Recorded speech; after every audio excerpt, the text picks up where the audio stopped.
하나님 말씀입니다. 구약성경 사무엘상 19장 18절에서 24절까지 말씀입니다. 구약성경 사무엘상 19장 18절에서 24절, 구약성경 441쪽에 있습니다. 저와 함께 말씀을 한 목소리로 같이 봉독합니다. 시작. 다윗이 도피하여 라마로 가서 사무엘에게로 나아가서 사울이 자기에게 행한 일을 다 전하였고 다윗과 사무엘이 나요스로 가서 살았더라. 어떤 사람이 사울에게 전하여 이르되 다윗이 라마 나요스에 있더이다 하매 사울이 다윗을 잡으러 전령들을 보냈더니 그들이 선지자 무리가 예언하는 것과 사무엘이 그들의 수령으로 선 것을 볼 때에 하나님의 영이 사울의 전령들에게 임하매 그들도 예언을 한지라. 어떤 사람이 그것을 사울에게 알림해 사울이 다른 전령들을 보냈더니 그들도 예언을 했으므로 사울이 세 번째 다시 전령들을 보냈더니 그들도 예언을 한지라. 이에 사울도 라마로 가서 새 구에 있는 큰 우물에 도착하여 물어 이르되 사무엘과 다윗이 어디 있느냐? 어떤 사람이 이르되 라마 나요스에 있나이다. 사울이 라마 나요스로 가니라. 하나님의 영이 그에게도 임하시니 그가 라마 나요스에 이르기까지 걸어가며 예언을 하였으며 그가 또 그의 옷을 벗고 사무엘 앞에서 예언을 하며 하루 밤낮을 벗은 몸으로 누웠더라. 그러므로 속담에 이르기를 사울도 선지자 중에 있느냐 하니라. 아멘. 한 번 더 기도합니다. 주님, 말씀을 주시니 감사합니다. 오늘 이 말씀을 통하여 하나님이 기뻐하는 아름다운 인생과 성도의 삶이 되길 원하오니 우리에게 예비되신 말씀을 통한 은혜가 가득하게 하여 주옵소서. 말씀을 통한 하나님의 놀라운 역사와 은혜와 뜻을 알게 하옵소서. 종에게 힘을 주시고 주의 말씀을 능있게 전할 수 있도록 도와주옵소서. 예수님의 이름으로 기도드립니다. 아멘. 할렐루야.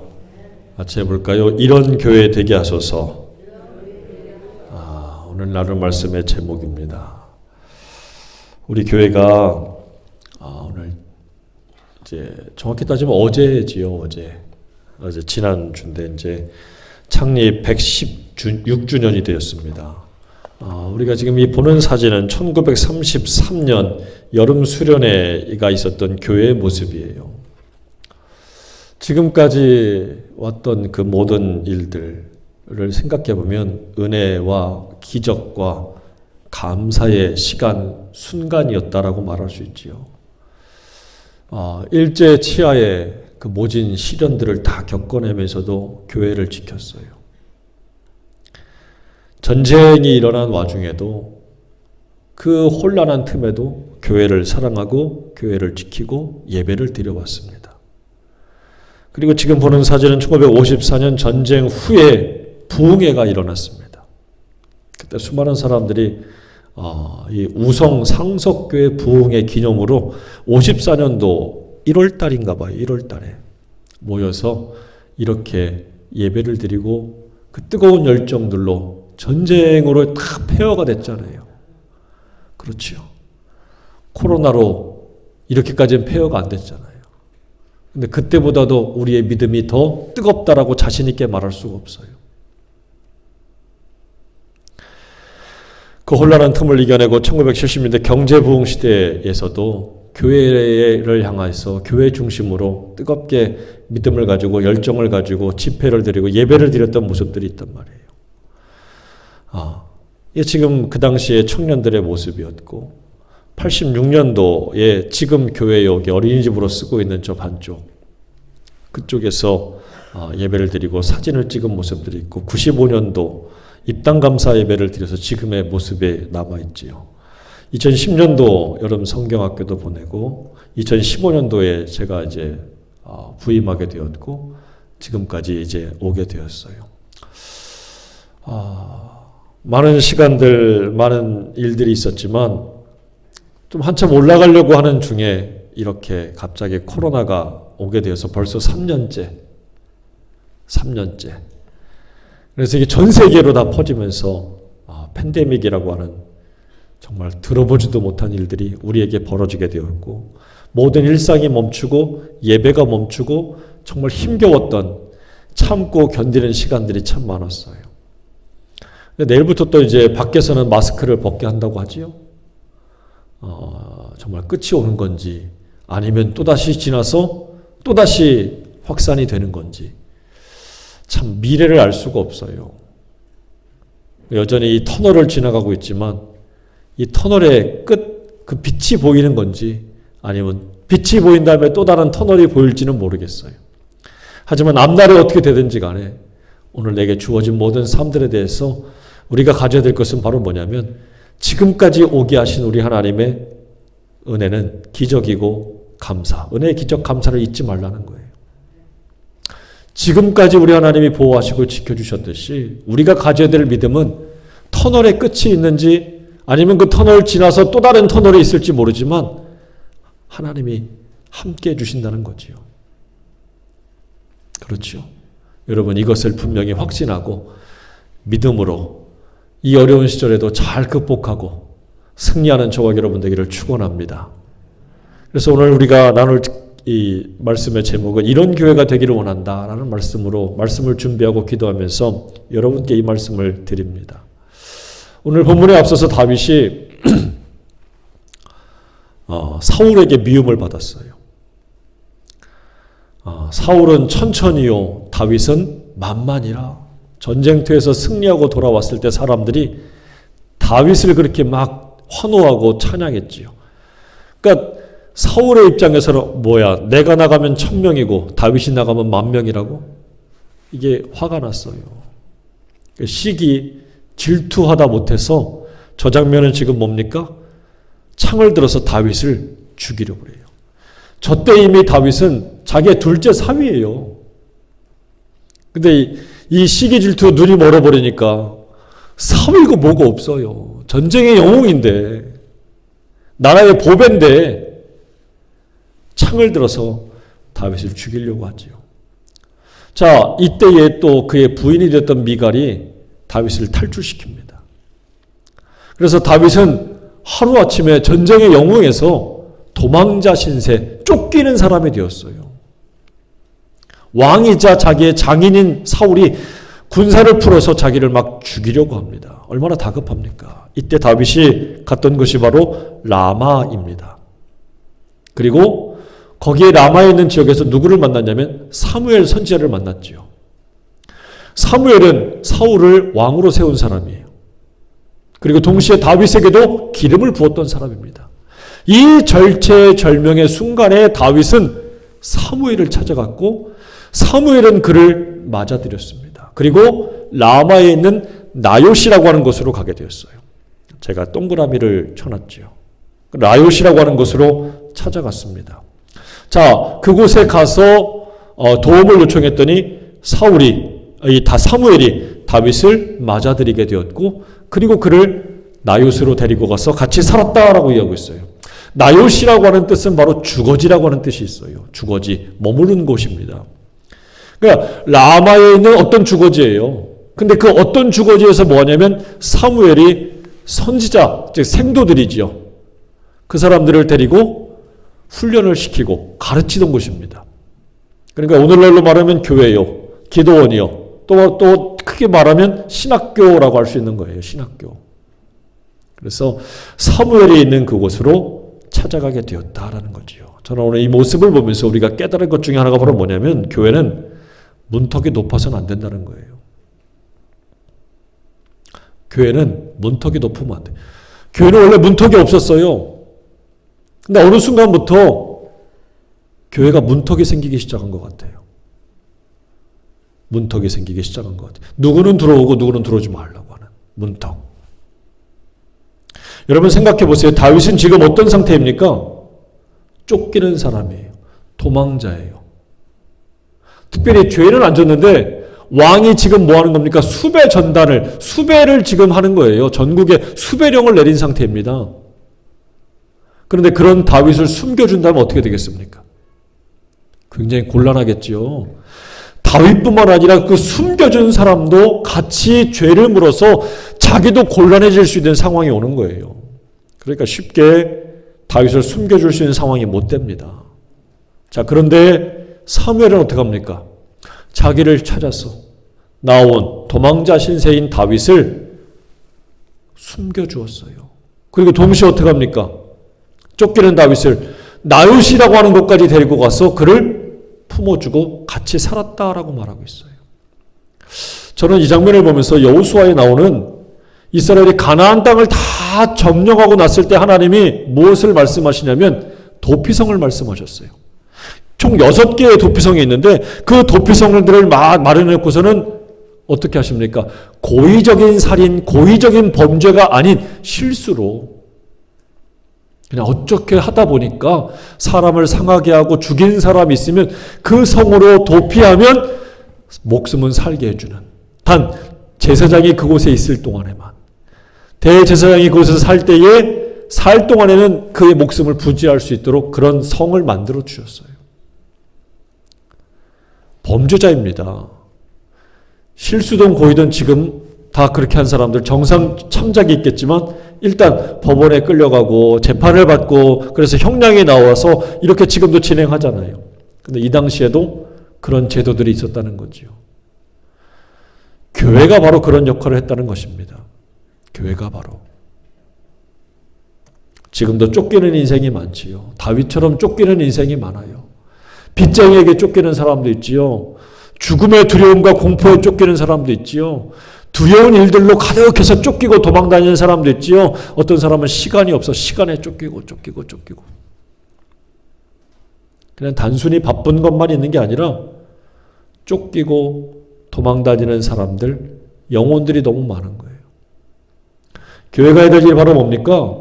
사무엘이 오늘 다윗을 품고 나요스로 가서 그와 함께 살면서 그의 안식처, 그의 피난처가 되어준 것처럼 오늘날 교회가 해야 될 일은 이런 쫓기는 인생들의 피난처와 안식처 그리고 구원의 역할을 감당하는 처소가 마땅히 되어야 된다는 사실이죠.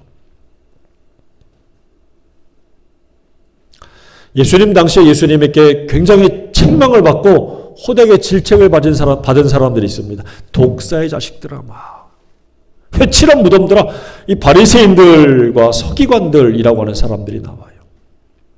이 당시 이 사람들은 나라의 국원이 기울고 율법의 체계가 무너졌을 때 하나님 말씀을 가지고 교회를 세우고 성전을 세우고 나라를 든든하게 세웠던 애국자예요. 근데 주님은 그들을 막 비난했어요. 책망했어요. 왜? 그 사람들은 뭐 했습니까? 하나님의 말씀을 들었다는 이유로, 가르친다는 이유로 사람들을 구별하고 구분하기 시작했습니다. 야, 너 냄새나니까 교회 오면 안 돼. 야, 너는 더러운 일을 하네? 교회 오면 안 돼. 그러니까 안식이 법을 어겼다고 더러운 냄새나는 직업 피역장이라 가죽을 담당하는 사람이나 어부 같은 사람들은 이런 사람들 냄새나잖아요. 교회 못 오게 해요. 길거리 창녀들, 거지들, 장애를 가진 사람들을 다 교회를 어떻게 합니까? 성전에 모지 못하게만.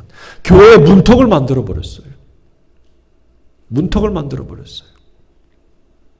바리새인과 서기관들 뿐만 아니라 당시에 지체 높은 사람들, 이 헤롯 족속이라든가 뭐 여러 가지 이런 사람들도 다 같이 그런 일들을 서슴없이 했습니다.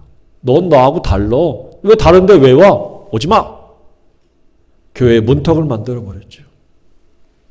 근데 주님이 오셔서 뭐합니까? 주님은 있던 문턱도 없앴어요. 오히려 다가가서 어떻게 합니까?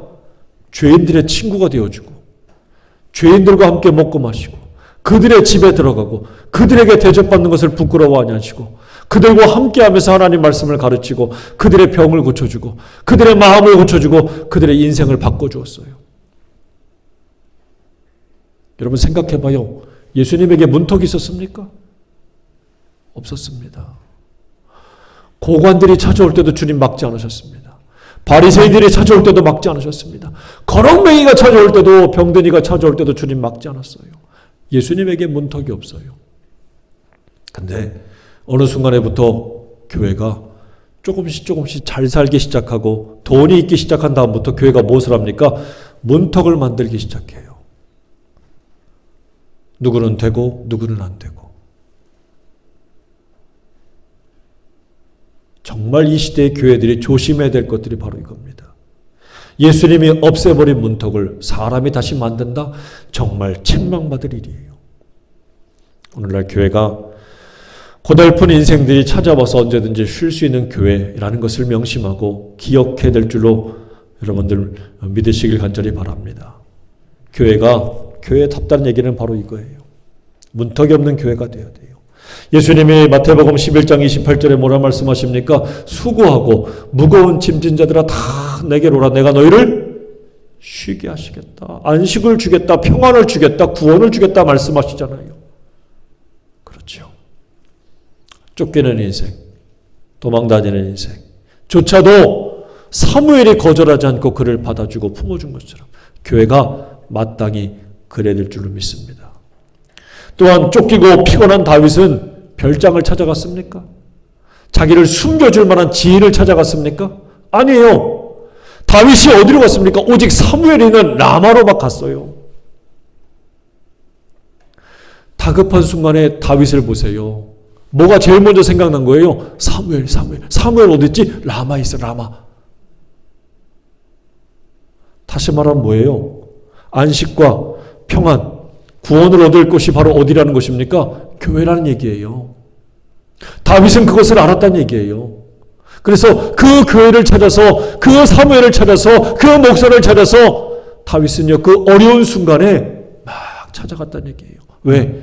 거기에 가야 자기 안식과 평안과 구원 얻을 것이라고 하는 믿음과 확신이 있기 때문이에요. 근데 오늘날 교회가 과연 그 평안과 안식과 확신을 주고 있느냐? 돌아봐야 돼요. 오늘날 교회가 점점 신뢰도가 떨어지고 있어요. 천주교, 불교보다 떨어진 지 한참 됐는데 점점 더 떨어지고 있어. 신뢰를 못 준다는 거예요. 평안을, 안식을 못 준다는 거예요. 왜? 담을 치고 교회가 점점 더 뭐 하는 거예요? 구분을 짓고 구별하는 거예요. 넌 되고 넌 안 돼. 말로는 교회는 차별이 없다 그러는데 행동으로는, 삶으로는, 보여줄 모습으로는 자꾸 하는 거예요. 여러분, 모든 판단을 하나님이 하시는 거예요. 근데 자기가 하나님이 되어서 되고 안 되고를 자꾸 결정하는 거지요. 교회는 복음을 전하는 곳입니다. 복음이 뭡니까? 복음은 말 그대로 복된 소식, 굿뉴스예요. 좋은 소식이에요. 당신은 구원받을 수 없는 인생인데 당신에게 예수님이 구원의 길이 되어주십니다. 당신은 예수님을 통해서 구원받을 수 있습니다. 안식을 얻을 수 있습니다. 피할 수가 있습니다. 평안을 얻을 수가 있습니다. 예수님이 답입니다. 이거 말해주는 데가 교회잖아요. 교회는 말 그대로 복음을 전해야 되는 거예요. 근데 왜 판단합니까? 왜 심판합니까? 교회가 그래서는 안 될 줄로 깨닫는 저와 여러분 되길 바랍니다. 교회의 문턱을 낮춰야 돼요. 다시 교회가 돌아가야 될 것, 교회가 회복돼야 될 일이 바로 문턱을 낮추고 문턱을 없애고 정말 모든 것들을 하나님이 복된 소식을 전한 예수님께서 그 모든 발걸음을 통해서 죄인들을 구원하시고 사랑해 주신 것처럼 교회가 다시 그 모습을 회복해야 될 줄로 믿습니다. 에베소서 1장 22절 23절에 이런 말씀이 나옵니다. 또 만물을 그의 발 아래에 복종하게 하시고 그를 만물 위에 교회의 머리로 삼으셨느니라. 교회는 그의 몸이니 만물 안에서 만물을 충만하게 하시는 이의 충만함이니라. 교회의 머리가 누구라고요? 예수님. 교회는 뭐라고요? 그 예수님의 몸이라고 말씀하셔요. 머리가 몸을 통치하고 다스립니다. 아까 제가 기도한 것처럼 머리가 몸을 통치하고 다스려요. 머리가 몸을 통치할 때 공포정치로 합니까? 채찍으로 합니까? 여러분들은 여러분의 몸을 막 채찍질합니까? 공포스럽게 막 다스리고 통치합니까? 아니죠. 머리는 기본적으로 몸을 어떻게 합니까? 사랑합니다. 안 아프게 하려고. 아프면 어떻게 해요? 쉬게 하려고. 좀 쉬어라. 기본적으로 머리는 몸을 사랑해요. 그래서 머리는 몸을 통치하고 다스린다는 얘기는 사랑으로, 온유와 자비로, 공의함으로 통치하고 다스린다는 얘기입니다. 다시 말하면 교회의 머리가 되시는 예수님은 교회를 어떻게 사랑해요? 공포스럽게, 채찍질로, 두려움으로 이렇게 통치하는 게 아니라 사랑과 온유와 자비함으로 교회를 통치하고 다스린다니. 그러니까 교회는 반드시 누구의 통치와 다스림을 받아야 되느냐? 예수 그리스도의 통치와 다스림을 받는 교회가 돼야 돼요. 이 가장 기본적인 머리와 몸의 관계를 깨버리면 머리가 없는 몸은 그게 살아있는 겁니까? 죽은 거지요. 예수님의 통치와 다스림을 받지 않고 자꾸 사람이 나서서 사람이 주인 노릇하려고 하는 교회가 되면 반드시 탈이 납니다. 문제가 돼요. 근데 참 이상하지요. 이단들이라고 하는 이런 집단들을 보게 되면 그런 모습들이 굉장히 많이 나타납니다. 말로는 하나님, 예수님을 얘기하는데 실질적으로 통치하고 다스리는 사람들은 사람이에요. 교주라고 말하죠. 그런데 그게 통하고 먹히더라는 거예요. 사람들이 희한하지 않습니까? 눈에 보이는 사람이나 어떤 형상을 보면 사람이 거기에 마음을 빼앗기나 봐요. 여러분, 근데 조심하세요. 보이는 것들에게 통치를 받기 시작하면 예수님과의 관계는 끊어집니다. 더 이상 그는 예수님의 몸이라고 할 수가 없어요. 그는 주님과 아무런 상관이 없기에 심판, 주님이 사랑과 온유와 자비의 통치하심 외에 형벌과 저주와 멸망으로 심판을 받을 거예요. 그런 관계가 되면 안 되잖아요.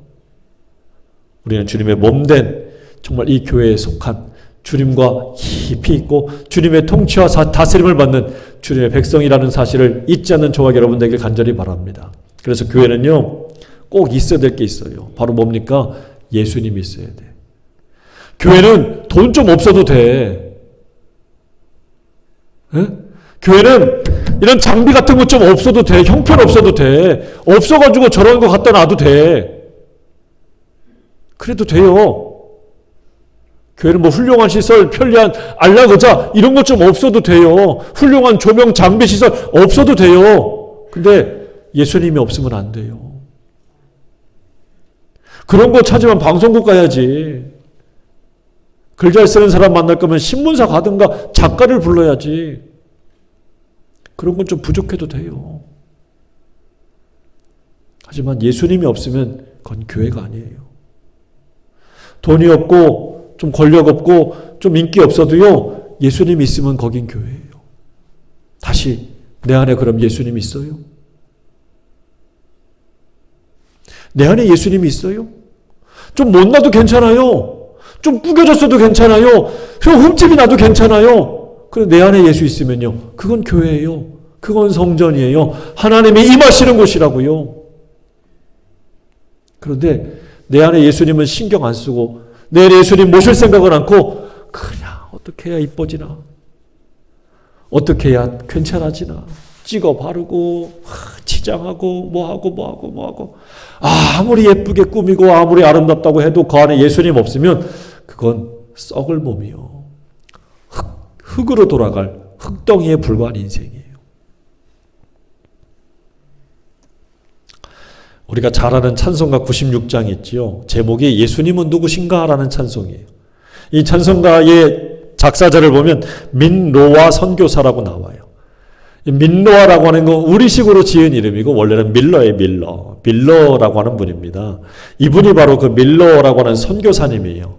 이 선교사님의 이름을 우리식으로 민로아 풀어서 쓴 거지 참 재밌어요. 자, 그런데 이분이 지었던 찬송들을 보면 이 96장의 예수님은 누구신가 비롯해서 204장의 주의 말씀 듣고서 427장의 마음 가난한 사람, 451장의 예수 영광 버리사, 588장 공중 나는 새를 보라. 여러분들 다 좋아하고 잘 아는 찬송이잖아요. 다 이분이 지은 거거든요. 자, 그런데 이분이 우리의 선교사로 와가지고 있을 때 첫 아이를 잃었어요. 아이를 낳았는데 6개월 만에 잃었어요. 6개월 만에 그 갓난 핏덩이를 잃었어요. 그런데 더 안타까운 것은 둘째 아이를 또 잃었어요. 태어난 지 하루 만에 잃었어요. 하루 만에.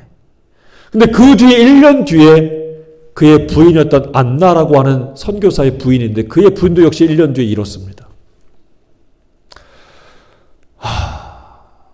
마음이 아프지요. 근데 사람들이 묻습니다.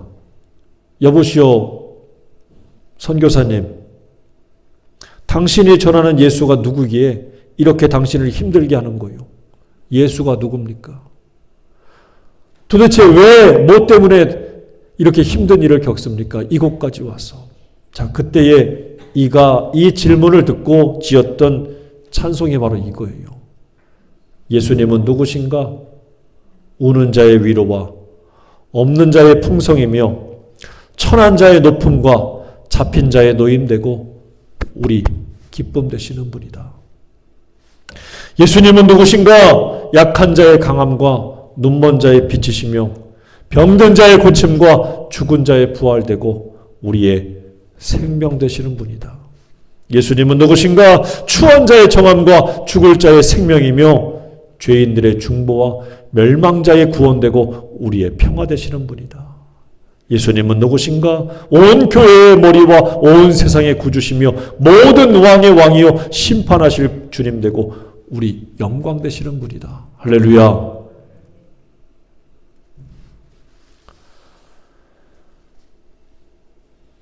다른 건 좀 없어도 돼요. 다른 건 좀 부족해도 돼요. 다른 건 있다가도 사라질 수 있어요. 그런데 그 안에 예수님은 반드시 있어야 됩니다. 내 곁에 사랑하는 자녀도 떠나가고 부인도 떠나가고 내 고국도 아닌 낯선 땅에서 와가지고 선교사의 역할을 사명을 감당할 때에 다른 건 다 없어졌지만 그 안에는 예수님이 있었기에 예수님은 누구시냐? 이 찬송을 지으면서 하나님을 찾고 하나님을 의지했던 그 선교사님처럼 오늘 우리도 마찬가지예요. 좀 없어도 돼. 없을 수도 있어. 근데 예수님은 없으면 안 돼요. 예수는 꼭 있어야 돼요. 그것이 우리를 이기게 하는 힘이고 승리하게 하는 힘이고 교회가 교회되게 하는 힘이에요. 그래서 오늘 정말 물어봐야 됩니다. 교회 창립 주일에 축하합니다. 이게 아니라 이 창립 기념 주일에 우리가 정말 물어야 될 것은 우리 교회는 예수님으로 충만한가? 나는 예수님으로 충만한가? 우리가 물어야 될 질문이 바로 이것이고 여기에 답을 해야 되는 거예요. 나는 정말 예수로 충만한가? 그런데 예수가 아닌 혹시 나는 다른 걸로 자꾸 채우려고 하는 건 아닌가? 여러분 이 시대를 보십시오. 예수를 자꾸 밀어냅니다. 예수님을 자꾸 몰아냅니다. 그리고 거기에 어떻게 해요? 세상 것으로 자꾸 채우려고 해요. 예수님은 좀 없어도 돼. 근데 이거 없으면 안 돼. 집 없으면 안 돼. 땅 없으면 안 돼. 명예나 인기 없으면 안 돼. 안 돼. 예수님 조금만 참아주고 좀 기다려봐. 이것 좀 채우고 할게요. 거꾸로 가지 않습니까? 이 시대에 정말 우리가 채워야 될 것이 무엇인지를 분명히 깨닫고 정말 예수님으로 가득 채울 수 있는 저와 여러분이 되기를 간절히 바랍니다. 예수님의 몸이에요, 우리는. 몸이 머리와 따로 돈다면 그 말이 됩니까? 몸과 머리가 따로 가요. 머리는 일로 가는데 몸은 일로 가요. 이럴 수가 있습니까? 같이 못 가는 거지요. 같이 못 가는 거예요. 여러분, 주님이 가는 곳에 몸도 따라갈 수 있는 저와 여러분 되길 바랍니다. 몸은 따라가는 거예요. 나는 주님의 몸이라고 하면서 어떻게 머리와 몸이 따로 갑니까? 그럴 수가 없잖아요. 이 아침에 주님과 함께 갈 수 있는 저와 여러분 되기를 주의 이름으로 축원합니다. 그리고 무엇보다 교회다운 교회는요, 시련을 이겨내는 거예요. 시련이 없다는 말이 아니라 시련이 있어요. 그런데 교회다운 교회는 시련을 이겨내는 교회예요. 19절과 20절 말씀 봅니다. 어떤 사람이 사울에게 전하여 이르되 다윗이 라마 나요새 있더이다 하매 사울이 다윗을 잡으러 전령들을 보냈더니 그들이 선지자 무리가 예언하는 것과 사무엘이 그들의 수령으로 선 것을 볼 때에 하나님의 영이 사울의 전령들에게 임하매 그들도 뭐 했어요? 예언을 했답니다. 여러분 보세요.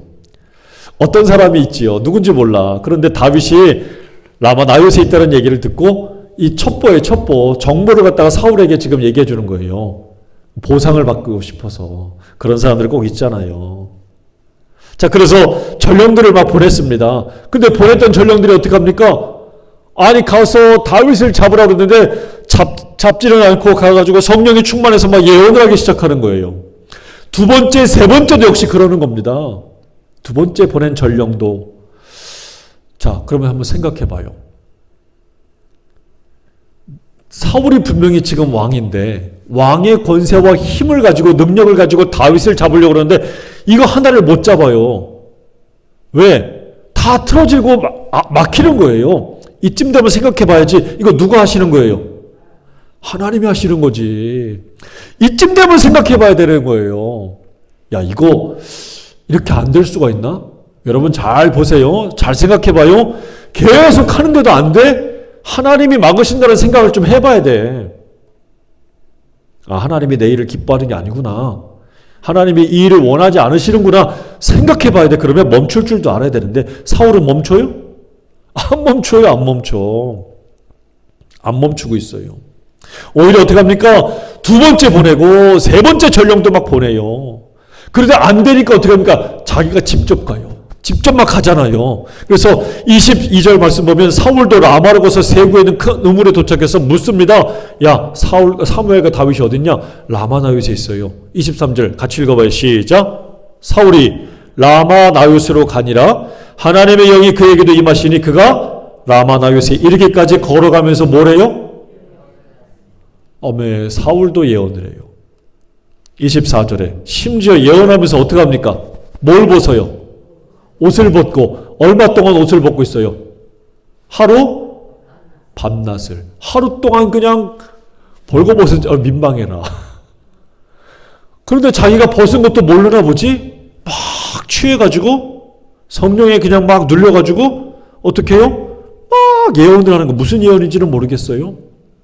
하나님 말씀을 막 했다는 얘기지요? 자, 이 놀라운 일이 생긴 거예요. 보세요. 자기가 직접 죽이려고 그랬잖아. 창을 던져가지고. 심지어 자기 딸 미가를 주고 다윗을 죽이려고 그랬는데 안 됐어요. 전쟁에 내보내도 안 됐어요. 전령들을 3번이나 보내서 잡으려고 했는데 안 됐어요. 심지어 자기가 직접 가서 잡으려고 했는데 안 되고 오히려 뻘거벗고 막 예언을 해요. 이쯤 되면 깨달아야지. 야, 이게 하나님이 막으시는 거구나. 내가 못하겠구나. 항복해야지. 그런데 보세요. 이거 일 이후에 사울이 다윗을 죽이려고 하는 계획 일 멈췄습니까? 아니, 안 멈췄어. 계속했어요. 이렇게까지 했는데 참 사울이 이거 미련하지요. 근데 한번 생각해 봐요. 왜 이렇게 미련한 짓을 할까? 다시 생각해 보면 이게 악이에요. 미련하고 막히고 안 되는 것 같은데도 계속 끊임없이 공격하고 괴롭게 하는 일들이 바로 뭡니까? 악이에요. 악이 이렇게 끈질긴 거예요. 여러분, 악한 거요 우습게 보면 안 돼요. 예수님이 40일 동안 광야에서 금식하시고 이제 하나님의 일을 하려고 할 때 마귀가 와가지고 예수님을 시험하잖아요. 근데 3번 다 실패했어요. 3가지 유혹했지만 3가지 유혹 다 먹히지가 않았다고요. 그런데 그때 마귀가 완전히 꽁무니를 빼고 도망갔다고 합니까? 아니에요. 잠시 물러났어요. 마귀는요, 예수님을 향해서도 시험합니다. 멈추지 않을 뿐이죠. 계속해요. 잠깐 쉴 뿐이지 그 공격, 그 괴롭힘을 멈추지 않아요. 지금도 악한 영들은 지금도 계속해서 덤비고 있습니다. 그러나 우리가 깨달아야 될 것은 바로 뭡니까? 공중의 권세를 잡고 세상을 계속 미혹하고 유혹하고 계속해서 멸망의 길로 몰아가겠지만 끈질기게 하겠지만 그보다 더 끈질기게, 그보다 더 강하게, 그보다 더 힘있게 개입하고 역사하고 멈추게 하고 이기게 하시는 분이 누구냐? 우리 하나님이라는 거예요. 그러니까 성도는 어떤 순간에도 붙잡아야 될 것이 하나님의 손이고 어떤 순간에도 바라봐야 될 것이 하나님입니다. 그것이 오늘 우리가 마음속에 가져야 될 생각이고 믿음이에요. 나는 어떤 순간에도 하나님을 믿고 의지하고 있는가? 할렐루야. 여러분 이 순간에도 하나님 붙잡고 의지하는 저와 여러분 되기를 간절히 바랍니다. 마지막으로 교회의 생명은 바로 뭐냐? 성령 충만한 거예요. 여러분 생각해봐요. 오늘 이 사울이 전령들을 막 보냈는데 라마에 도착해서 막 사람들을 이 다윗을 잡으려고 했던 전령들이 성령이 충만해가지고 막 예언을 받았단 말이에요. 예언을 했단 말이에요. 자, 그런데 그때 만약에 거꾸로 생각해봐요. 선지자들이 성령 충만하지 않았더라면 어떻게 됐을까요? 그러면 전령들도 성령을 받았을까? 아닐 거예요. 자, 이 말은 뭐냐면 라마에 있는 이곳이 바로 라마나윗에 있는 선지자들이 성령으로 충만하고 있을 때에 잡으러 온 사람들조차도 어떻게 된 거예요? 성령으로 같이 충만해진 거예요. 근데 그들이 충만하지 않았더라면 아무것도 안 됐을 거예요. 다윗은 체포가 됐을 거고 어쩌면 죽임을 당했을 수도 있고 선지자들 역시도 곤란함을 겪었을 거예요. 숨겨줬으니까. 20절 말씀 보면 이렇지요. 사울이 다윗을 잡으러 전령들을 보냈더니 그들이 선지자 무리가 예언하는 것과 사무엘이 그들의 수령으로 선 것을 볼 때에 하나님의 영이 그들에게 임해서 예언했다 그래요. 자, 그러니까 그들이 먼저 성령으로 충만했던 거예요. 그랬더니 성령으로 충만한 그들을 볼 때에 전령들은 지금 목적이 뭡니까? 다윗을 잡으러 왔어요. 잡아야 돼. 안 그러면 내가 죽어.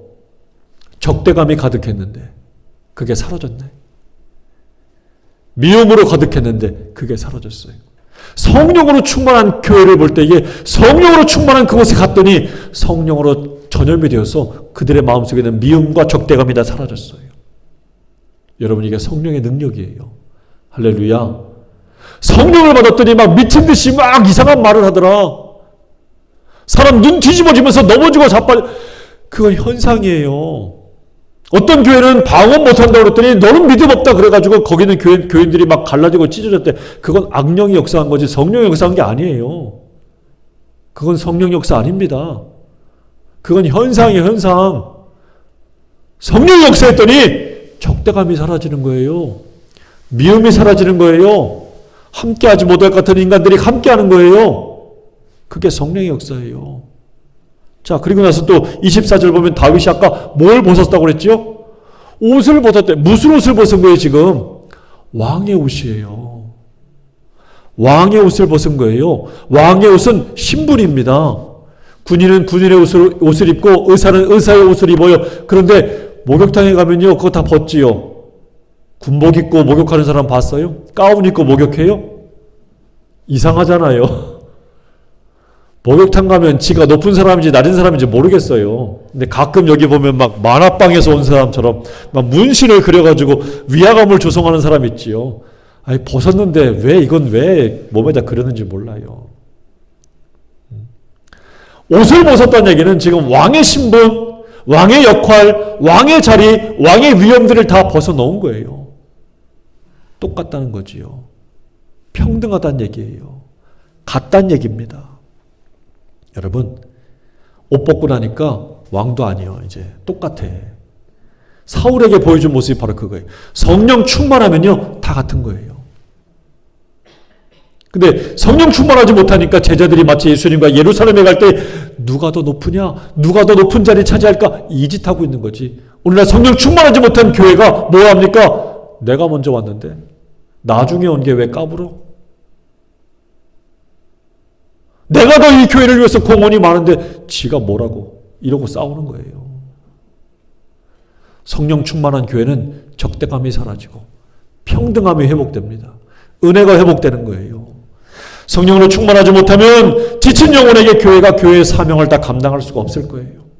오늘 우리가 교회에 이 창립기념 주일에 교회 생일에 맞이하고 물어야 될 질문이 바로 이겁니다. 우리 교회는 성령 충만한가? 나는 성령 충만한가? 예수로 충만한가? 그때 교회가 교회의 사명 될 줄로 믿습니다. 그래서 우리는 이런 교회 되어야 돼. 인생들의 피난처가 안식처가 되는 교회, 구원의 처소가 되는 교회, 예수로 충만하고 성령으로 충만한 교회, 그런 교회가 돼서 하나님을 기쁘게 하고 이 시대에 정말 하나님이 기뻐하는 그 작은 일이라도 감당하여 하나님께 영광을 돌리는 교회의 모습을 회복해야 될 줄로 믿습니다. 여러분, 마음속의 문턱을 낮추고 교회의 문턱을 낮추고 예수님이 모든 죄인들을 향해서 손을 내민 것처럼 우리도 손을 내밀어 영혼을 주께로 인도하고 구원하는 귀한 사명을 감당하여 주께 영광 돌리는 저와 여러분 되기를 주의 이름으로 축원합니다. 기도하겠습니다. 아버지 하나님 감사합니다. 116년 동안 이 자리를 지켜오게 하시고 지금까지 있게 해주셨으니 감사합니다. 여기까지 온 모든 것들이 은혜요, 기적이요, 감사할 일밖에 없다는 것을 고백합니다. 그러나 하나님, 이 교회가 앞으로 정말 지금까지 못한 것들도 많지만 용서해 주시고 이제 하나님 이 교회가 정말 주님 기뻐하는 교회가 되기를 소망하고 간절히 기도할 때에 예수로 충만한 교회가 되게 하시고 성령으로 충만한 교회가 되게 하셔서 모든 미움과 다툼과 적대감이 사라지게 하시고 평등과 은혜와 기쁨으로 충만하여 우리 주님의 일을 감당하기에 부족함이 없는 힘있는 교회가 되게 하여 주옵소서. 주께 감사하고 예수님의 이름으로 기도합니다. 아멘.